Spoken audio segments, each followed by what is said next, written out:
Oi, pessoal! Hoje a gente está começando a primeira aula expositiva, né, teórica da disciplina Psicologia da Aprendizagem, ok? A semana passada eu dei algumas orientações para vocês, né, e disse que nós começaríamos nesta aula. Eu vou fazer uma revisão com vocês de alguma coisa que a gente já conversou no primeiro semestre em Psicologia do Desenvolvimento, tá ok?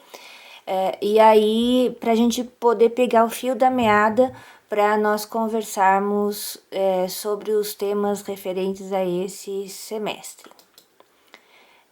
Lá no início do ano, nós discutimos a respeito de 3 concepções: o inatismo, o ambientalismo e o interacionismo.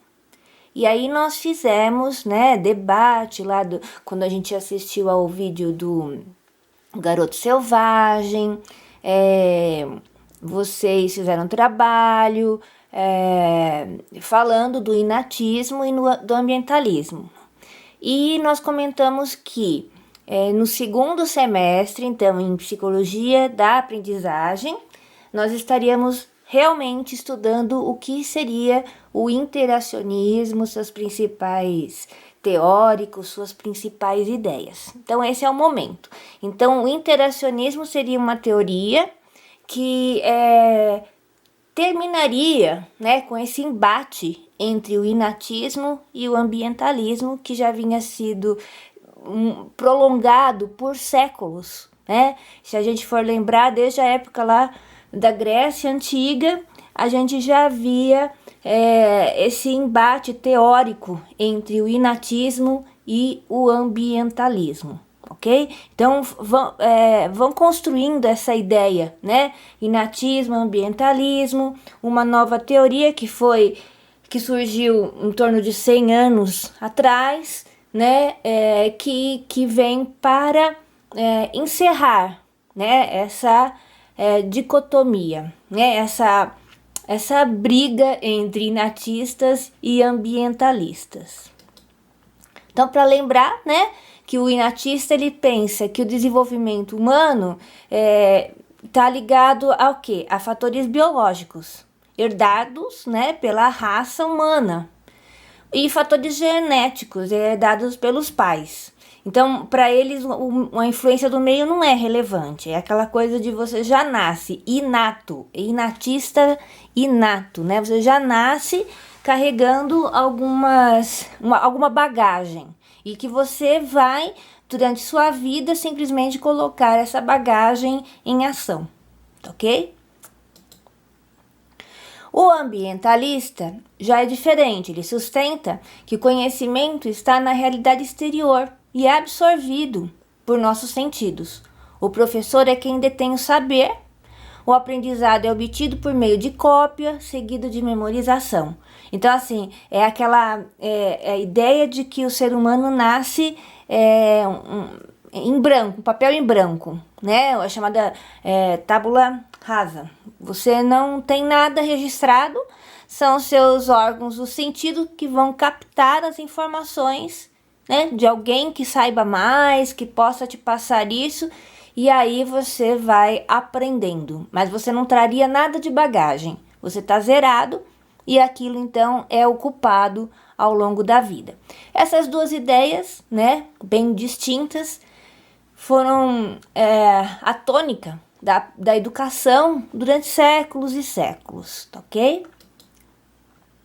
Já o interacionismo é um referencial que compreende o conhecimento mediante a participação tanto do sujeito quanto do objeto de conhecimento. O que será isso? Como assim objeto de conhecimento? O que é objeto de conhecimento? É qualquer coisa que a gente vem aprender.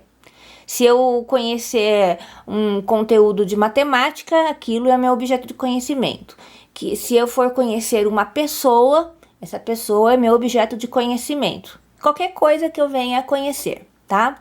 Dessa interação entre o sujeito, que aprende, e objeto, temos não só a organização do real, como também a construção das estruturas do sujeito. É uma ideia que a gente considera como dialética. A pessoa que aprende muda o que ela vai aprender. E o que ela vai aprender muda ela. Tá sempre assim, por isso que é interação. É uma relação de mão dupla, tá? Eu mudo o que tá fora de mim e o que tá fora de mim me modifica também, tá ok? No interacionismo, sujeito e objeto. Isso eu já fui, né? Peraí. Não. No interacionismo, sujeito e objeto constroem e são construídos na relação do conhecimento e da aprendizagem. Diferentes espaços que ele ocorre. Em casa, na família, com os amigos, na interação com os grupos em geral. A interação com outros indivíduos e a interferência direta ou indireta deles. Que seria isso? Em vez de pensar na aprendizagem, no desenvolvimento humano só no ambiente escolar, né? No interacionismo ele considera assim que qualquer lugar que a gente esteja, está havendo aprendizagem, né? E essa aprendizagem a gente obtém não só de professor, né, de um sistema educacional, mas em tudo. E isso hoje é mais do que evidente, né? A gente tem internet, que a gente aprende muito com ela, televisão e assim vai. Então, assim, a gente está sempre em interação. E aqui quando fala interferência direta ou indireta deles, seria assim.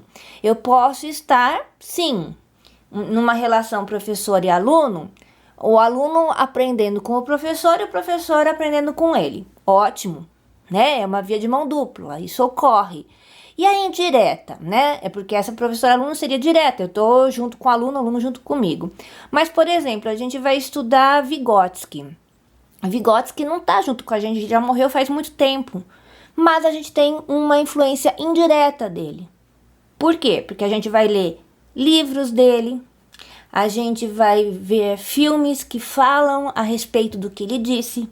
Então, de uma maneira indireta, ele também está fazendo essa interferência, ok?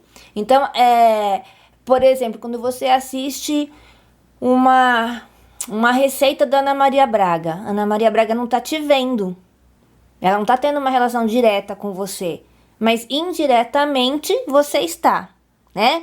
E mais ainda, ela aprendeu em algum lugar, então você está tendo uma relação indireta com alguém que ensinou a Ana Maria Braga a fazer aquela receita. Então as relações são muito complexas, né? E elas estão ocorrendo o tempo inteiro. Enquanto você estiver vivo, essas relações estão ocorrendo. Você está aprendendo, você está modificando o que está fora de você e está sendo modificado pelo que está fora de você. Isso o interacionismo estuda, tá? Dentro do interacionismo, existem linhas de pensamento, tá? Então, interacionismo não é uma coisa só, única. Olha só as teorias que estão dentro do interacionismo. O comportamentalismo, lembra o behaviorismo que nós estudamos no semestre passado? Comportamentalismo é uma teoria interacionista. Cognitivismo é uma teoria interacionista. Construtivismo é uma teoria interacionista. Sociointeracionista é uma teoria interacionista. Então, quando a gente fala de interacionismo, a gente está falando de várias linhas de pensamento distintas entre si, mas que tem algo que une todas elas, que é justamente essa ideia da interação, tá? O ser humano que aprende modificando o meio e o meio que é aprendido modificando esse ser humano. Todas elas pensam da mesma maneira. Comportamentalismo, né, que nós já estudamos, diz que é possível modelar o indivíduo condicionando seus comportamentos. Segundo Skinner, todo comportamento é determinado pelo ambiente. É um ambientalismo, é um tipo, né? Mesmo que a relação do indivíduo com este meio não seja passiva, e sim de interação. Pode-se afirmar que um professor pode definir os resultados que pretende alcançar com seus alunos e oferece-lhes estímulos e recompensas adequados à medida que os alunos avançam para atingir os resultados pretendidos. A palavra-chave do comportamentalismo, do behaviorismo, lembrem-se, estímulo-resposta. Nós já vimos isso. Então, embora o behaviorismo seja uma teoria muito próxima do ambientalismo, né? Ela é interacionista, porque depende da interação do sujeito com o estímulo do meio, tá? Então, é interacionista, ok?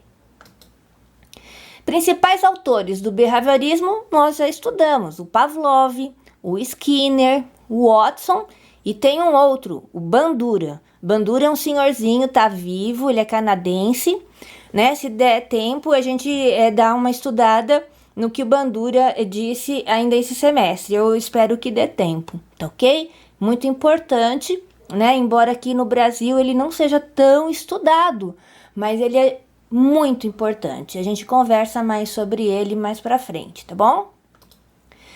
Cognitivismo é uma teoria da aprendizagem significativa de David Paul Ausubel. Esse nome é importante, tá, gente? Ausubel. Ausubel, ele não é só dele essa teoria, é claro, mas a teoria da aprendizagem significativa é dele. Nós vamos falar mais pra frente sobre isso. E se tem uma coisa que você tem que guardar, isso é coisa que cai até em concurso público, tá ok? Falou de Ausubel, você tem que fazer uma ligação direta com o termo aprendizagem significativa. Inclusive pode cair em prova isso, tá bom? Nessa teoria, né, do Ausubel, cognitivismo, procura explicar os mecanismos internos que ocorrem na mente do indivíduo com relação à aprendizagem e à estruturação do conhecimento, dá ênfase à aquisição, armazenamento e organização das ideias no cérebro do aprendiz. Gente, se hoje nós temos a neurociência tão avançada, a gente tem que ter clareza que o que a gente sabe, né, hoje da neurociência, da aprendizagem humana, o que ocorre no cérebro, começou lá com os cognitivistas, tá ok? Então, é uma teoria muito valiosa. A gente tem que entender o que vem a ser esse cognitivismo, até para entender o que a neurociência hoje está dizendo para nós, tá ok? Para essa teoria, né, o cognitivismo, a aprendizagem é um processo individual e depende exclusivamente da pessoa.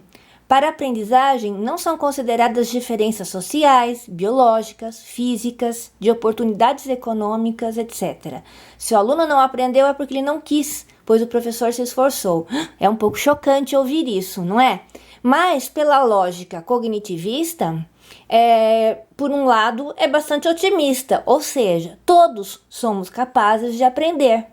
Por mais que você tenha, vamos imaginar, limitações físicas, biológicas, mesmo assim você é capaz de aprender. Eu acredito, eu sei que isso é verdade. Não tem pessoas que possam falar assim para mim, ai professor, eu não consigo aprender. Até uma pessoa que tem uma deficiência, ela é capaz de aprender, né? Agora, o cognitivismo, ele vai entender como fazer isso da melhor maneira. Você, como educador, precisa saber o que o cognitivismo tem para te ensinar. Você tem um aluno, os alunos são diferentes. Uns têm alguma dificuldade, outros têm outras, mas todos têm condições de aprender. E se você conhece como fazer com que essa aprendizagem seja otimizada, você vai estar sendo um melhor profissional. Então, o cognitivismo, ele ajuda muito nesse sentido, tá? Ele vai entender como que o cérebro está funcionando no momento da aprendizagem, tá ok? Principais autores, olha lá, um com um nome bem conhecido, Jean Piaget. Mas eu ouvi falar que o Jean Piaget, ele era outra coisa, não era cognitivista, ele era construtivista. Espera aí, calma, antes de mais nada, ele era cognitivista. Tá ok? E a gente vai entender a questão do construtivismo mais pra frente. O David Ausubel e o Brunner. tá? O Brunner morreu recentemente. Não tão recentemente, foi em 2016, mas recentemente, vai 4 anos atrás. Então, assim, esses são os grandes nomes do cognitivismo. É bom guardar isso também, vai que cai na prova, não é verdade? Mas nós vamos falar mais sobre eles mais pra frente. O construtivismo, né? Epistemologia genética ou teoria psicogenética de Piaget. Então, se você pegar algum texto que estiver falando epistemologia genética, ou teoria psicogenética, ou construtivismo de Piaget, é tudo a mesma coisa. São nomes diferentes para se referir à mesma teoria. Guardem bem isso. Epistemologia genética, teoria psicogenética de Piaget ou construtivismo de Piaget. Explica como o indivíduo, desde o nascimento, constrói o conhecimento. Qual é a diferença do cognitivismo e do construtivismo? O cognitivismo, ele tira uma foto no momento que a pessoa está aprendendo. O que está acontecendo no cérebro dela? Não está levando em consideração se existe diferença de quando ela tem 2 anos ou se ela tem 30. O construtivismo, ele faz um histórico do desenvolvimento da pessoa no que se refere à aprendizagem dela. Como que ela vai desenvolvendo essa forma de aprender?